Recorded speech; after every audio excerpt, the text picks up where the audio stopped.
Friends, இன்றைக்கி night routine பார்க்கலாம். இன்றைக்கி நான் டின்னர் தான் குக் பண்ணிகிட்ருக்கேன். எனக்கு பார்த்திங்கன்னா புட்டு சாப்பிடணும் போல் தோணிட்டு இருந்ததுன்னு சொல்லிட்டு புட்டு தான் ரெடி பண்ணிகிட்ருக்கேன். கூடவே கடலைக்கறி வச்சு நான் டின்னர் சாப்பிட்டாச்சு. ஹஸ்பண்டுக்கு பார்த்திங்கன்னா புட்டு பிடிக்காது. அவருக்காக கொஞ்சம் மஷ்ரூம் பீஸ் கிரேவி தான் செஞ்சிட்ருக்கேன் சப்பாத்தி கூட.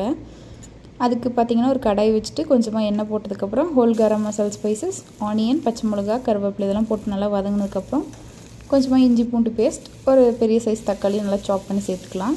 தக்காளி நல்லா மசிஞ்சதுக்கப்புறம் கொஞ்சமாக மஞ்சத்தூள், தேவைக்கேற்ப வரமிளகாய் தூள், தனியாத்தூள், கரம் மசாலா, அப்புறம் நம்ம ஃப்ளேவருக்கு ஏற்ற மாதிரி மட்டன் மசாலா சேர்த்துட்டிங்கன்னா இதெல்லாம் சூப்பராக இருக்கும்.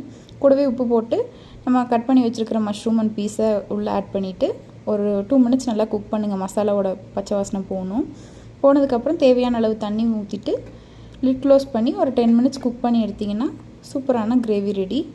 இது சப்பாத்தி, தோசை எல்லாத்துக்குமே சூப்பரான காம்பினேஷன்.